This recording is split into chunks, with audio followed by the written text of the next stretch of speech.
Zara Gallagher nearly face-planted into a waiter's silver tray of oysters when she slammed through the revolving doors of the most upscale restaurant in Manhattan. Whoa! The deep voice hit her ears a second before a pair of strong arms caught her by the waist, stopping her fall like it was nothing. Her breath caught in her throat as she looked up straight into the eyes of a man who looked like he belonged on the cover of a magazine. Tall, broad-shouldered, with dark brown hair slightly tousled and eyes the color of storm clouds.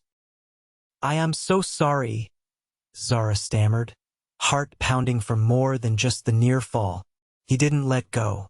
His hands were firm but careful. "Are you all right?" She nodded quickly, cheeks burning. "I wasn't watching where I was going. I'm late for a job interview." "In a restaurant like this?" he asked, brow raised but not unkindly. "I know," she muttered. "Believe me, it wasn't my first choice." She stepped back from his arms, only now noticing the tailored navy suit he wore, the watch on his wrist that probably cost more than her rent, and the way the maitre d' was staring at him like he was royalty.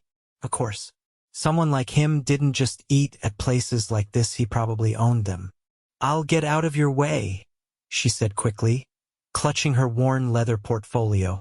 "Thanks again." But just as she turned, he said, "Wait." She paused, turned back. "You dropped this." He held out a crumpled paper, her resume. "Oh, right." Zara snatched it from his hand, more flustered than before. "Thanks again." She darted toward the back where the hiring manager had said to meet her. But even as she walked away, she could feel his eyes still on her. 10 minutes later, she regretted everything. The manager, some guy named Ron, had barely looked at her resume before saying they'd already filled the position but forgot to cancel the listing. He'd offered her a free appetizer as a sorry, but she declined. She didn't need another reminder that her life was currently a mess. Her bank account was nearly empty. She was 2 weeks behind on rent, and her temp job had let her go that morning. She exited through the side door, shoulders slumped, muttering to herself, "Could today get any worse? Rough interview?" Her head whipped around. It was him, the man from earlier, standing casually beside a sleek black car that had definitely not been parked there 20 minutes ago. Zara blinked. "You followed me?" "No," he said, shrugging. "I asked the maitre d' if they knew who you were." He pointed me toward the back. She took a step back. "That's not creepy at all." He laughed, and somehow it wasn't smug, it was warm. "I'm not a stalker. I just figured you don't belong in that restaurant. Not as a waitress, anyway." She crossed her arms. "And what makes you say that? You have the energy of someone who's used to being in charge. You just looked like you were having a bad day." Zara didn't know what to say to that. She was used to being underestimated, ignored, or dismissed. This was new. "I'm Quinn Ashford," he added, holding out a hand. She didn't take it right away. "Zara Gallagher." "Nice to meet you, Zara," he said. "Can I make it up to you? For the bad interview, the fall, the whole thing." "How would you do that?" He smiled. "Dinner. My treat. Somewhere better." She laughed once dry, tired. "I don't even know you." "Then dinner's the perfect way to change that." She hesitated. Every instinct said this was ridiculous, but something about him made her pause. He didn't feel like danger. He felt like a detour, and she was tired of going in circles. "Fine," she said, "but not somewhere where I have to Google the menu." He grinned. "You pick." They ended up at a tiny bistro in the West Village, nothing fancy, but cozy, dimly lit, with candles on the tables and red wine that didn't taste cheap. Zara still didn't know what compelled her to say yes. Maybe it was the exhaustion. Maybe it was the way Quinn listened when she talked, not interrupting, not judging. He asked about her background, grew up in Queens, studied journalism, got laid off last year, and actually seemed interested. She asked what he did, and he shrugged. "A little bit of everything. Investments, mostly." "Sounds vague," she teased. "It's intentionally vague," he said with a grin. "I hate talking about work on a first date." She blinked. "Is this a first date?" He leaned back in his chair, that same warm smile on his face. "Isn't it?" Zara didn't answer, but she didn't say no either. When they left, It was raining lightly. Quinn handed the valet a ticket and a black luxury car pulled up seconds later. Zara stared at it. That's yours. He opened the passenger door. Get in. She hesitated. You gonna murder me? If I was, I definitely wouldn't have paid for that wine. She laughed, got in. The car was quiet, sleek, smelled like leather and something expensive she couldn't name. He dropped her off in front of her building in Brooklyn without asking questions. Outside, under the awning, she turned to him. Thanks for dinner. Thank you for trusting me. She nodded. Then, impulsively, you're not married, right? He laughed. Not even close. Just checking. He looked at her for a long moment. Can I see you again? Zara hesitated. Her heart thudded once, hard. Yeah. You can. And as she closed the door behind her, soaked from the rain and still unemployed, she realized something strange. She was smiling. Hard. Zara tugged open the front door of the bookstore, the old brass bell above it giving its usual sharp ring. She stepped into the quiet warmth, brushing a few stray raindrops from her coat. The smell of worn paper and roasted espresso hit her like a familiar lullaby. She didn't work here, not officially, but after her layoff, the owner, Mrs. Crenshaw, had let her help out a few hours a week in exchange for free coffee and a quiet place to job hunt. Most days, that meant alphabetizing used hardcovers and trying not to spiral. But today, something was different. You're smiling, Mrs. Crenshaw observed from behind the counter, her reading glasses perched low on her nose. Zara blinked. What? You walked in smiling, the older woman repeated, marking her page with a receipt stub. That never happens unless someone's brought you pastries or promised to fix the boiler. Zara dropped her coat on the hook by the stairs. It's nothing. Mrs. Crenshaw's gaze narrowed. Nothing doesn't usually make women grin at walls. Zara opened her mouth, then closed it again. A second passed. I went to dinner last night. That explains it, Mrs. Crenshaw said, returning to her book. Must have been some dinner. Zara didn't respond. She didn't want to talk about Quinn. Not when she barely understood what was happening there herself. And yet, that afternoon, her phone rang. She hesitated before answering. Hello. I was hoping you'd pick up, Quinn said. His voice was even richer through the speaker. How's the bookstore life? Quiet. Smells like dust and regret. Why? I wanted to see you again. Zara sat down slowly on the antique velvet chair near the register, her foot tapping out a quiet rhythm on the worn wood floor. Already? I figured waiting would make me look uninterested. I'm not. She glanced out the window. What do you have in mind? There's an art exhibit at the Met. Private preview. I can get us in. Zara raised an eyebrow. You have museum connections? I have connections in strange places. Comes with the territory. She paused. What territory is that exactly? He didn't answer right away. I'll pick you up at 6. She hung up, staring at the phone in her hand. The world felt slightly tilted, like she'd stepped into someone else's life by mistake. At exactly 6, a silver Maserati pulled up in front of the bookstore. Quinn stepped out dressed in a slate gray coat over a crisp button-down. Zara, in her best black dress and borrowed heels, walked toward him with cautious steps. He opened the passenger door for her. You look like you belong in a gallery, he said. She gave a short laugh. You don't even know what I do. Not yet. But I'm curious. The museum was closed to the public, but a staff member greeted Quinn by name and led them upstairs. No lines, no crowds. Just hushed marble corridors and soft footsteps echoing through centuries of art. Zara stopped in front of a painting that showed a woman standing in a storm, her hair wild, her eyes fierce. She looks like she's ready to bite someone, Zara said. She looks like she's done waiting for permission, Quinn replied. Zara turned to him. You say things like that too easily. Only when they're true. She folded her arms. You're not afraid of being intense, are you? I don't waste time pretending to be someone I'm not. She tilted her head. Then who are you? Quinn studied her for a long moment. Someone who doesn't usually invite women to art exhibits. Or get nervous about whether they'll say yes. Zara blinked. You were nervous? I still am. She didn't know what to say to that, but something in her chest pulled tight. As they walked through the gallery, he told her about growing up in Boston, his early 20s spent building small companies into something bigger, and how he hadn't looked back since. He didn't brag. He just stated facts, like someone used to having his life picked apart and learning to control the narrative. But when he asked about her writing, she hesitated.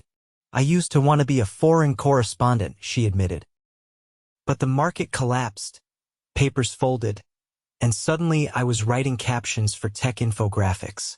Why did you stop? Because no one's hiring people like me anymore. People like you? People without connections. Or a last name that matters. Quinn was quiet for a moment. Maybe you haven't found the right place yet. She looked at him. That some kind of metaphor? Maybe. They ended the evening on the museum rooftop, where a small tented area had been arranged for donors. String lights glowed above linen-covered tables, and a jazz trio played softly in the background. Quinn handed her a glass of something pale and sparkling, but she barely noticed the taste. She was watching him. You're hard to read, she said. So are you. She took a slow breath. Are we doing this? I think we already are. They stood there for a long moment, the city stretched out below them in glittering silence. When he reached for her hand, she didn't pull away. Later, when he walked her to her building and hesitated on the sidewalk, she surprised herself by saying, Do you want to come up? He shook his head. Not tonight. She blinked. Why not? Because if I do, I won't leave. And I want to make sure this isn't just one night. Zara stared at him. That's unexpectedly noble. I'm not noble, he said. I'm just trying not to screw this up. She watched him walk back to the car, her stomach twisting in ways she didn't expect. Not fear. Not uncertainty. Hope. And it terrified her. Zara adjusted the strap of her bag as she stepped into the elevator of the modern glass building in Midtown. The address Quinn had given her wasn't a restaurant, gallery, or hotel, it was an office tower. The lobby alone had ceilings high enough to echo footsteps and a concierge desk made of marble so polished it reflected the chandeliers. She'd hesitated at the revolving doors, but curiosity had won. The elevator stopped at the top floor. When the doors opened, she stepped into a space that made her breath catch. Floor-to-ceiling windows framed the Manhattan skyline, and sleek black furniture accented the open floor plan. It wasn't just an office. It was a commanding space, one that belonged to someone used to holding power. Quinn was standing by a long table of glass and steel, sleeves rolled, jacket off. He looked up as she entered. You came. I wasn't sure if this was a business meeting or a trap, she said, glancing around. Still not sure. He smiled, walking toward her. Neither. I wanted to show you something. He handed her a folder from the table. She opened it, eyes narrowing as she scanned the contents. Her name was on the top page. Underneath it, a proposal for an editorial project. Independent journalism focused on local voices, funded by a private grant. She looked up slowly. What is this? I've been thinking about what you said. About the kind of work you wanted to do. This is a way to do it. Zara's throat tightened. You wrote a business plan with my name on it? I had someone draft the framework. You'd have full editorial control. No strings. She closed the folder. This is a lot. I know. I don't want to be something you rescue. You're not. I just have resources. You have vision. She paced to the window, trying to gather her thoughts. The city blinked below, indifferent to her hesitation. And if I say no, then I'll still want to see you again. This isn't a transaction. Zara turned to face him. Then why do this? Because you matter to me, and because I can. The words hung between them, quiet and bold. She crossed her arms, still unsure. This feels like a test. It's not, he said. But if it were, you already passed. Silence stretched, broken only by the hum of the city below. Then, carefully, she said, What do you actually want from me, Quinn? He didn't flinch. Time, honesty, a chance. She studied him. You don't date often, do you? Not like this. How many women have you brought up here? None. Zara exhaled slowly. You don't make anything easy, do you? I never learned how to. She walked over to the folder again, flipping through the pages more slowly this time. There was potential. A real platform. Backing like this could mean freedom to tell stories that mattered. But it also meant trusting him. She closed it again and looked up. Let me think about it.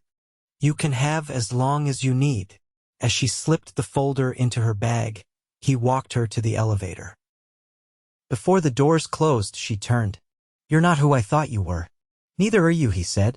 That night, she sat on her apartment floor with the folder spread out in front of her. She didn't sleep. The next morning, Zara stood outside a brick building in Brooklyn that used to be a bakery. Inside, dust covered the counters and the ceiling fans wobbled when turned on. But the bones were good. Quinn arrived 10 minutes after she called. She didn't say hello, just handed him a copy of the lease. If we're doing this, we're doing it here, she said. I want it to be grounded. Local. No glass towers. He looked around the space, then back at her. You just made your first executive decision. She raised a brow. I thought I had full control? You do. Then don't hover. Noted. He paused. Zara, this matters to me, but not as much as you do. She didn't answer right away, just turned back toward the building. Help me get the lights on. They spent the afternoon cleaning. He rolled up his sleeves again, but this time, it wasn't in an office, it was with dust on his shoes and a broom in his hand. She caught him glancing at her more than once, but he didn't push. By sunset, the windows were clear and the space looked a little less abandoned. Zara leaned against the wall, breathing hard. You know, you could have just written a check and walked away. I don't want to walk away. She looked at him, sweat on her brow, streaks of dirt on her arm. You're a strange man, Quinn Ashford. Strange enough to fall for someone who nearly knocked over an oyster tray.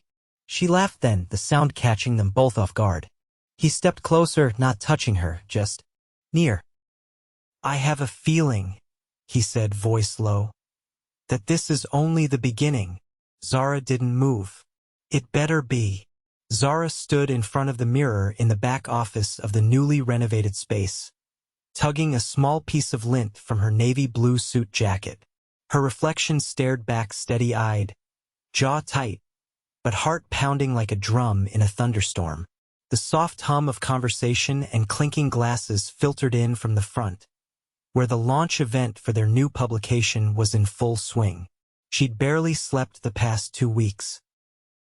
Between finalizing the editorial calendar, hiring contributors, and wrangling the last-minute contractor delays, she hadn't had a moment to breathe. But now it was real. The first issue was printed. The lights were on.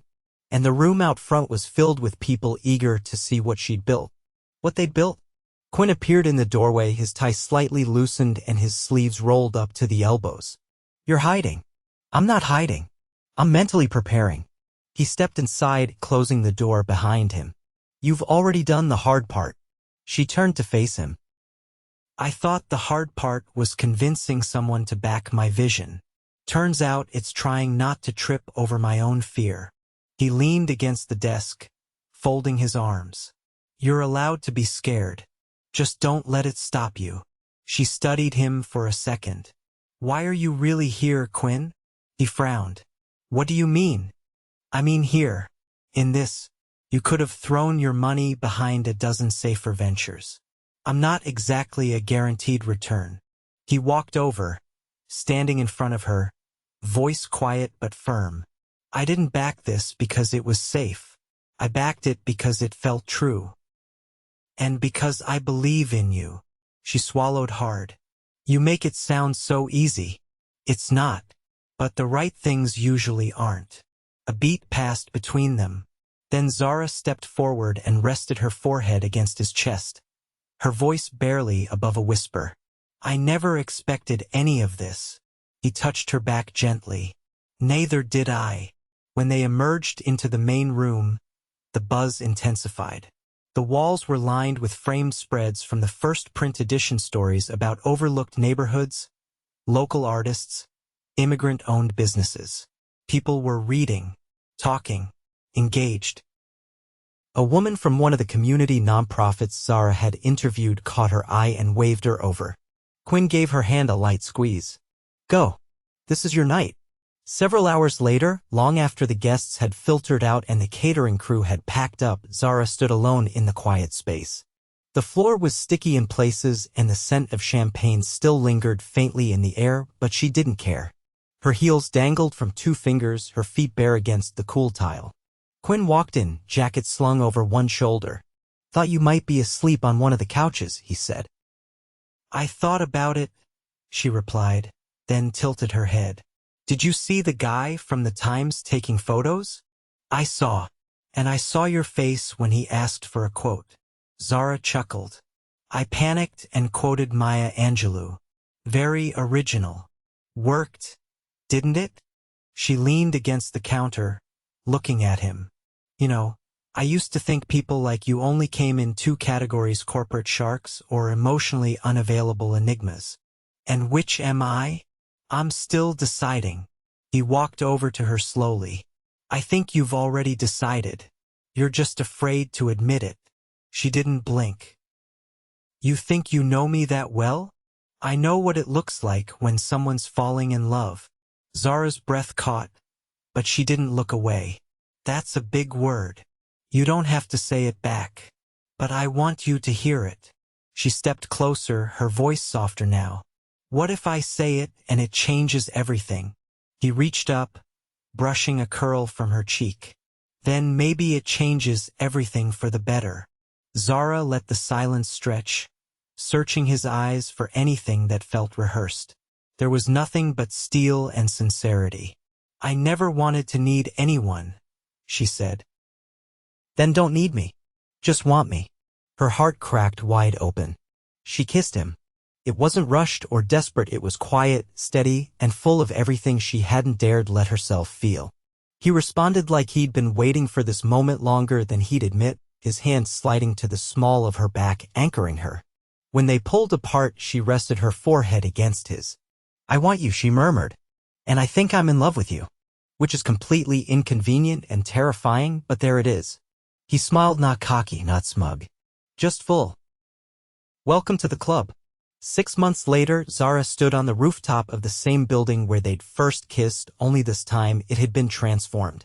String lights looped above a long dining table filled with flowers, candles, and the people they loved most. Laughter drifted into the spring night air. She wore a sleek ivory jumpsuit, not a gown, and carried a bouquet of wildflowers she'd picked herself that morning. Quinn stood across from her in a fitted tux, his hand steady in hers as the officiant pronounced them husband and wife. As the cheers erupted and the champagne corks popped, Quinn leaned in close.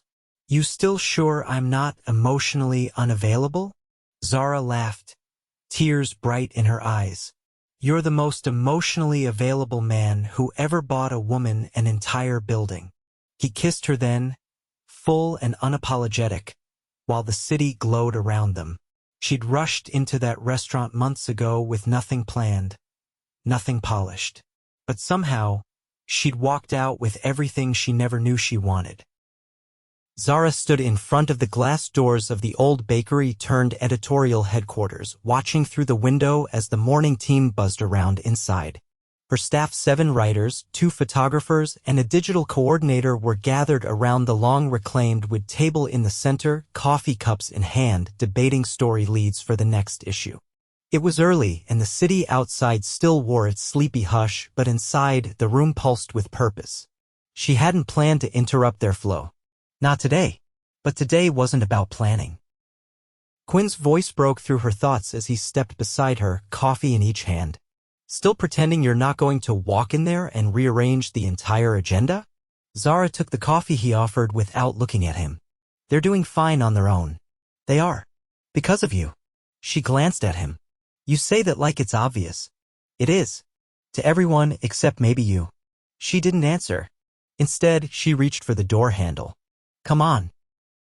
If I stand out here any longer, they'll think I'm spying. Inside, the team greeted them with quick nods and murmured hellos, too focused on their debate over a city council piece to linger. Zara perched on the edge of the desk, listening, her expression unreadable. Quinn stood at the far end, quiet but present. It wasn't until after the meeting, when the others had dispersed, that she turned to him with a strange, unreadable look. "I never told you this," she said, her voice low, "but the day I lost my last job, I sat on the subway for 2 hours. I just rode the loop over and over. I didn't want to go home." Quinn stepped closer, eyes steady. "Why are you telling me now?" "Because I didn't know what I was waiting for back then. I thought maybe I was waiting for a break. Or a sign.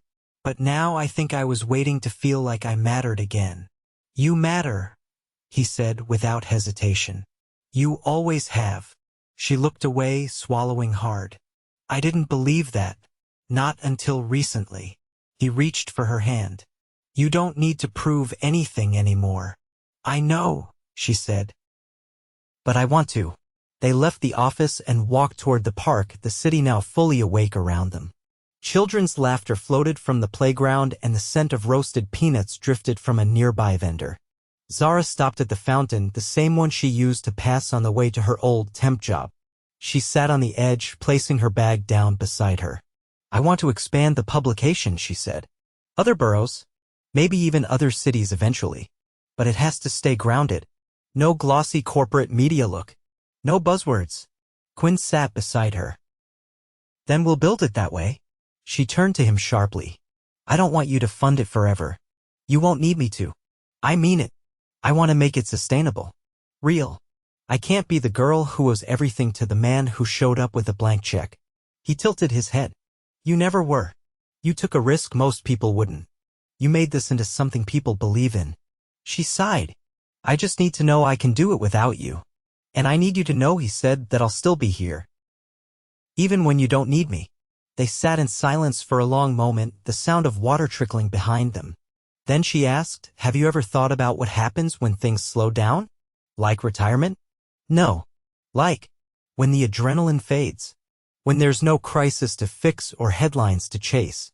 He leaned back on his hands. "I think about waking up next to you in a house with a leaky faucet. I think about arguing over which color to paint the kitchen. I think about Sunday mornings where the biggest decision is pancakes or waffles."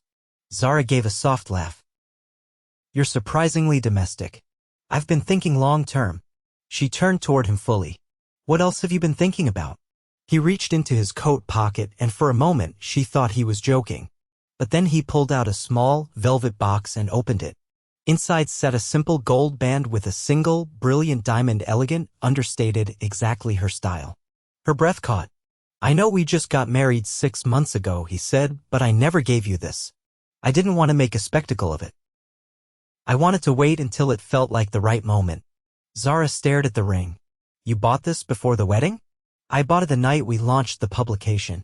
I knew then that I wanted to give it to you when it wasn't about show or timing. Just us." She slid it on silently, her hand trembling. "It fits," she whispered. "Of course it does." She leaned in and kissed him, slow and certain. That night, they returned to the brownstone they'd moved into together, a renovated place in a quiet corner of the city with creaky stairs and a courtyard filled with ivy. Zara curled up in the window seat, laptop on her knees, editing a piece from one of her new contributors. Quinn sat nearby, reading a manuscript from a startup he was advising, his ankle brushing hers. There was no drama, no whirlwind, no chaos, just quiet, comfortable, real.